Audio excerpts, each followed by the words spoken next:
Hello everyone, a very good morning to all of you. I hope all of you are doing well and I am also well. Now मैं अपने blog के starting morning 11:45 से around कर रही हूँ. अभी तक मेरा मैंने जितना काम नेसेसरी था वो कंप्लीट कर लिया है और पेट का एग्ज़ामिनेशन पास है. ठीक है, नेक्स्ट डे ही मेरा एग्ज़ाम है 28 को. तो माइंड की एफिशिएंसी ज़्यादा हो चुकी है, कंसंट्रेशन लेवल ज़्यादा हो चुका है. तो मैं सिर्फ पढ़ाई पे फोकस कर रही हूँ. अभी जितना नेसेसरी होगा मेरे से 8-10 घंटे जितना भी हो पाएगा मैं पढ़ाई करूँगी. ओके, अभी मैंने 1:30 बजे तक पढ़ाई की थी, फिर शिवा को नहला वहला के लाई थी. ठीक है, आज मैं एक टॉपिक पे आपसे बात करना चाहूँगी कि जब एग्ज़ामिनेशन होता है ना तो हमारा कंसंट्रेशन लेवल बहुत ज़्यादा हाई होता है. क्यों होता है high as compare to normal days, है ना.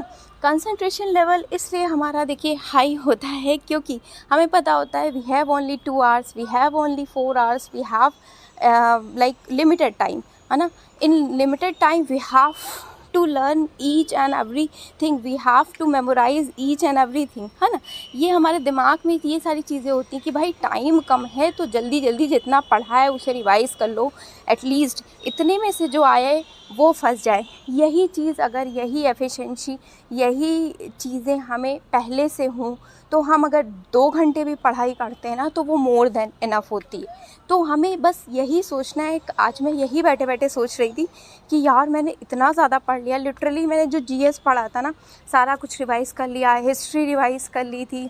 ठीक है, करंट अफेयर्स रिवाइज़ कर ली थी, बहुत कुछ रिवाइज़ कर लिया था. और इसे अगर हम नॉर्मल डेज़ में करते तो शायद मैं 1 वीक में भी ना इसे पूरा कर पाती, है ना. तो हमें अपने माइंड हमारा बहुत चालाक होता है. इसको मैं एक और एग्जांपल के थ्रू समझाना चाहूँगी. जब हमारे एग्ज़ाम्स होते थे ना बोर्ड्स के या कोई भी एग्ज़ाम होता था ना तो हम ये करते थे कि इन आवर एग्ज़ामिनेशन कि कल एग्ज़ाम है भाई, फेल हो जाएंगे, फेल होने का डर होता था तो हम पढ़ लेते थे. अभी ये है कि ऐसा कुछ फेल पास वाला तो है नहीं कि हम नेक्स्ट क्लास में नहीं जा पाएंगे.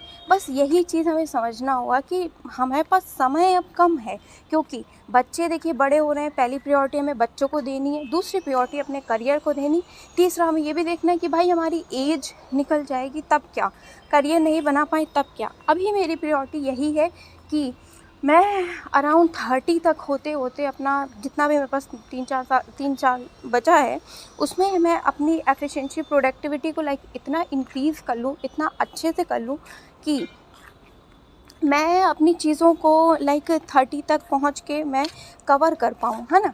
ये चीज़ हो जाए. यही चीज़ आपको यही डेडिकेशन आपको भी लाना होगा अगर आपको एक जॉब सिक्योर करनी. क्योंकि फिर बच्चों की भी रिस्पॉन्सिबिलिटी, फैमिलीज़ की इन लॉज के जो भी कह लो, अपने घर की तो बहुत ज़्यादा रिस्पॉन्सिबिलिटीज़ में सारा कुछ लेके चलना पॉसिबल नहीं है. ठीक है, और अगर आप 30 की भी हो, आपने अभी से स्टार्ट किया, कोई बात नहीं. आप टारगेट करो कि 1 से 2 साल में आप अपना जो है अचीव कर लो, गोल को फुलफ़िल कर लो. आप ऐसा सोचो कि भाई 2 घंटे भी पढ़ें लेकिन पूरा कंसंट्रेशन लेवल से पढ़ें. नहीं हो पाता तो आप टाइमर लगा के पढ़ो. यही कुछ स्ट्रेटजी थी जो मुझे